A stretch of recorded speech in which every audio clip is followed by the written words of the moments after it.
Yeah, hi there. These comments are for BS, and I am Michael, the founder, owner, and the materials writer for all of your lessons at the 7-step system to pass the TOEFL iBT. You completed integrated speaking practice test number 1. Now, next time, send your assignments on time. Now, right now, I'm working on grading papers for a different class, so my plan was to grade all of your information by Tuesday, right? So next time, make sure you send the assignment within that required time period. That way it helps me so I can help all my students in all my classes. I have about 4 composition classes, so also have to read a lot of papers. So try to plan your time accordingly so you can complete the assignments within the time frame that we have. Does that make sense? All right, so let's take a look at what you said. By advertisement, positive and negative way. By advertisement, positive and negative way. No, it's not talking about the positive and the negative effects of advertisement. It's talking about the political and the economic effects of advertising. That is the key. If you carefully read the reading passage, it talks about politics and how advertising can affect people's political behavior. If you carefully listen to the lecture, it's talking about the economic effects of advertising. Some people affected by a lot. You want to say some people are affected by. So in that case, you need to use passive voice, not active voice. So remember, when you're forming the passive voice, you have the be verb, and then you have the past participle. That's how you form that. Of advertisement. For example, some people choose affected product through advertisement, and also some people tend to resort to advertisement to find out which product to choose. Okay. And the article used some example of political. Use some examples, so put S on that. That's a plural noun, and the S is actually pronounced as a Z. Stand and the use of advertising in influencing people through visual and audio advertising. Conversation also used in the commercials such as the declaration, toothpaste, and how it affects the teeth clenching. Thank you for listening. Nah, you got big trouble. Your language use problems are very severe. You're not using the appropriate vocabulary and grammar to help express your ideas, and you don't even really have a logical framework around which you can explain the main points in the reading and the listening passage. So what you want to do, I want to be honest with you, your speaking skills are not good right now. However, you can get them better. So what do? A very big priority for you is to study vocabulary. So go to the vocabulary section of my course. That's section 1. Your first strategy, go to vocabulary lesson number 3. You want to study the words in those chapters, learn them all. You got to do it if you want to improve your English. Now, also, once you've done that, you can do vocabulary lesson number 4, number 5, and number 6. That will give you some college level type vocabulary words, and that's going to make it easier for you to speak, write, listen, and read academic English, right? So you really need to build your vocabulary. In addition to that, you have a lot of problems with your grammar, but you already know what to do there. You've probably already taken a grammar diagnostic pretest, so keep working in those lessons. Now, I want you to pay attention. When you go to the grammar part of my course, I'm going to give you some lessons that I think are going to be very helpful for you. So I would write this down. Take good notes. The better notes you take, the better it's going to be. Okay, so let me go to the grammar part of my course, and I'll show you a few things.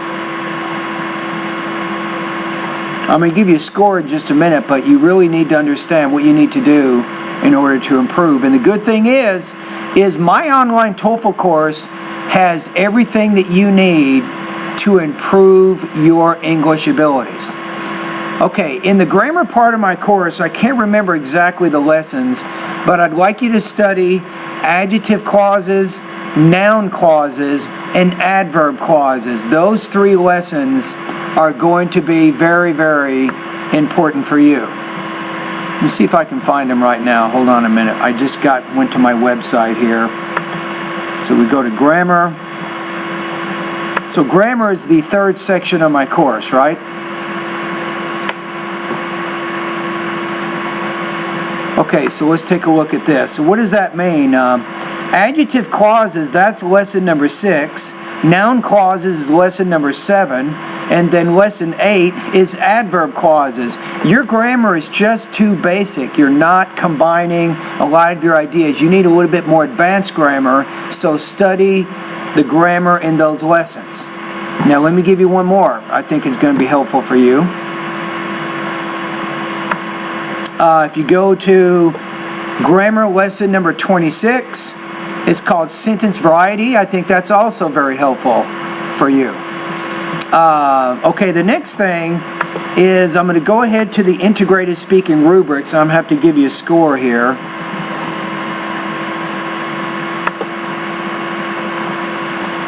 Okay, so I have to give you comments in 3 areas. Delivery, which means pronunciation. Language use means grammar, vocabulary, and then topic development.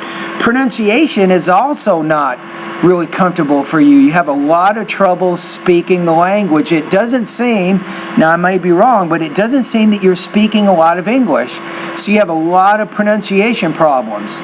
So what you can do also is go to the pronunciation section of my course. That's the 2nd section, the 2nd step, and start going through all the pronunciation lessons. First, focus on the lessons of vowel and consonant sounds.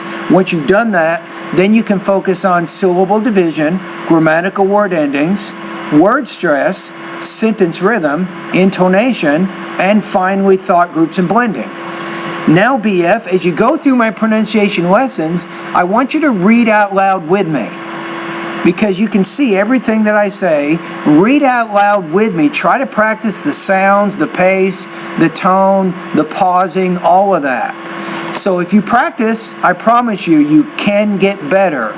You will get better, but it will take practice on your part. It's not going to happen automatically. It'll happen if you practice. All right, so let's keep going. So I gave you some comments about language use, right? Now my next set of comments will deal with topic development. You really did not discuss, I think, all the most important points of the reading and the listening passage. You didn't even really state what the purpose of the reading and listening passage was in the beginning. So in order to more clearly frame your ideas, here's my recommendation. You'll see something like this. The reading and the listening passage discuss the political and the economic effects of advertising. Then you'll say, first of all, according to the reading passage, advertising can have political effects on a consumer behavior. Then, BF, then you pull information from the reading passage, the notes that you have written down, you incorporate that into the first part of your response. Then you'll say, second of all, in the listening passage, the speaker claims advertising can have economic effects on a person's behavior. And then at that point, you then have to take your notes that you've taken from the lecture, and then you have to put those into your response to help explain how advertising can affect people's behavior politically. That's kind of the framework. That's how you have to do it. Now for you, you didn't even explain really what the main point was of each of those sources. Now I don't know why you didn't do that. Either you don't understand it when you're reading it, or you couldn't get it when you listened to it, or you didn't take appropriate notes so that you could talk about it.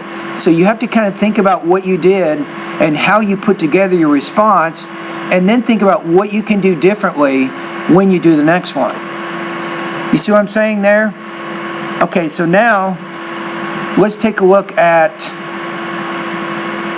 your score here. Okay, hold on just a second.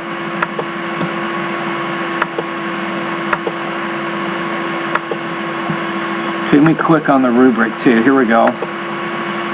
Okay, so You can't even score in the 2 range on this. You were just missing too many points, I think, from the reading and the lecture. You had too many problems, I think, with your delivery, language use, topic development. So I'm going to put you right now at about 1.0 out of 4. Not a great score, I'll be honest with you. Now, if you go into the syllabus, you want to find out what grade it is for in grade. So a 1.0, it's going to put you at about 40% on this one. Now, if you go to YouTube, well, you have to go to YouTube. You're at YouTube now to get these comments, am I right?